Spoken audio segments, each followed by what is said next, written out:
السلام علیکم ورحمۃ اللہ۔ بیوی سے مباشرت یعنی ہم بستری کرنے کے متعلق کچھ باتیں آپ کے سامنے بیان کرنے جا رہا ہوں۔ بیوی کے ساتھ کثرت سے ہم بستری کرنا۔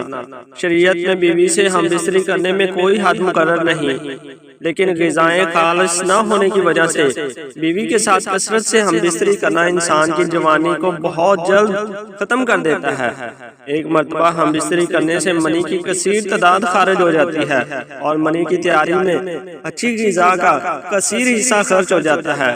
تو اسی طرح اچھی غذا کی ایک بہت بڑی مقدار ایک مرتبہ ہم بستری کرنے میں چلی جاتی ہے، جس کی وجہ سے صحت پر بہت برا اثر پڑتا ہے اور بعد میں مختلف بیماریوں کا شکار بھی ہوا جا سکتا ہے۔ ان میں سے ایک اہم بیماری سرط انزال ہے، اور آدمی جب سرط انزال کے مرض میں مبتلا ہو جاتا ہے تو بیوی سے ہم بستری کی لذت اور اس کے لطف میں کمی ہوگی، اور عورت کی تسکین نہ کر پانے پر آپس میں رنج شروع ہو جائے گا۔ مزید یہ کہ کثرت سے ہم بستری کرنے سے معدہ کمزور اور پتلا ہوتا چلا جاتا ہے، جس کا اثر اولاد پر بھی پڑے گا کہ وہ کمزور اور ضعیف الخلقت پیدا ہوگی۔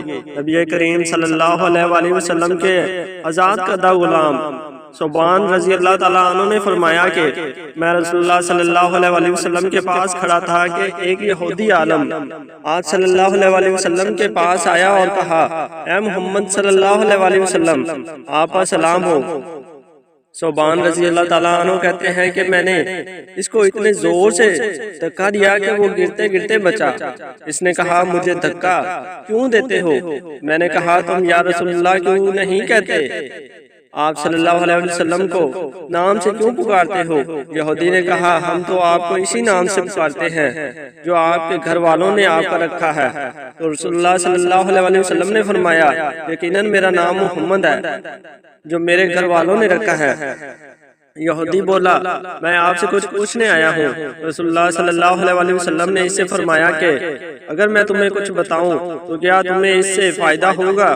اس نے کہا، میں اپنے دونوں کانوں سے توجہ سے سنوں گا۔ رسول اللہ صلی اللہ علیہ وسلم نے ایک چھڑی جو آپ کے پاس تھی زمین پر آہستہ آہستہ ماری اور فرمایا، پوچھو۔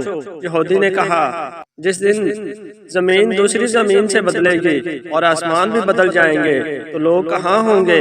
رسول اللہ صلی اللہ علیہ وسلم نے فرمایا، وہ پل صراط سے ذرا پہلے اندھیرے میں ہوں گے۔ اس نے پوچھا، پل صراط پر سب سے پہلے کون سے لوگ گزریں گے؟ آپ صلی اللہ علیہ وسلم نے فرمایا، فقراء اور مہاجرین۔ یہودی نے پوچھا، وہ جنت میں داخل ہوں گے تو ان کو کیا پیش کیا جائے گا؟ تو آپ صلی اللہ علیہ وسلم نے فرمایا، مچھلی کے جگر کا زائد حصہ۔ اس نے کہا، اس کے بعد ان کا کھانا کیا ہوگا؟ آپ صلی اللہ علیہ وسلم نے فرمایا، ان کے لیے جنت کا وہ بیل ذبح کیا جائے گا جو اس کے اطراف میں چلتا پھرتا ہے۔ اس نے کہا، اس کھانے پر ان کا مشروب کیا ہوگا؟ آپ صلی اللہ علیہ وسلم نے فرمایا، اس جنت کے سلسبیل نامی چشمے سے۔ اس نے کہا، آپ نے سچ فرمایا۔ پھر کہا، میں آپ سے ایک ایسی چیز کے بارے میں پوچھنے آیا ہوں جسے اہل زمین سے محض ایک نبی جانتا ہے یا ایک دو اور انسان۔ آپ نے فرمایا، اگر میں نے تمہیں بتا دیا تو کیا تمہیں اس سے فائدہ ہوگا؟ اس نے کہا، میں کان لگا کر سنوں گا۔ اس نے کہا، میں آپ سے اولاد کے بارے میں پوچھ رہا ہوں۔ آپ نے فرمایا، مرد کا پانی سفید ہوتا ہے، عورت کا پانی زرد ہے۔ جب دونوں ملتے ہیں اور مرد کا مادہ منویہ عورت کی منی پر غالب آ جاتا ہے تو اللہ کے حکم سے دونوں کے ہاں بیٹا پیدا ہوتا ہے، اور جب عورت کی منی مرد کی منی پر غالب آ جاتی ہے تو اللہ کے حکم سے دونوں کے ہاں بیٹی پیدا ہوتی ہے۔ میں نے کہا، آپ نے واقعی صحیح فرمایا اور آپ یقیناً نبی ہیں، اور وہ پلٹ کر چلا گیا۔ رسول اللہ صلی اللہ علیہ وسلم نے فرمایا، اس نے مجھ سے جس چیز کے بارے میں سوال کیا اس وقت تک مجھے اس میں سے کسی چیز کا علم نہ تھا، حتیٰ کہ اللہ تعالیٰ نے مجھے اس کا علم عطا فرمایا۔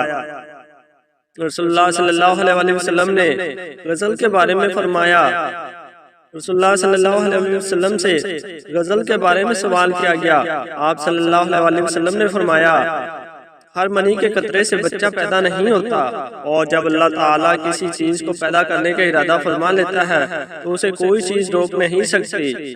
غزل کا مطلب ہے کہ عورت سے اس طرح جمع کیا جائے کہ مرد جب فارغ ہونے لگے تو وہ اپنا عضو مخصوص عورت کی شرمگاہ سے باہر نکال کر منی بار خارج کر دے۔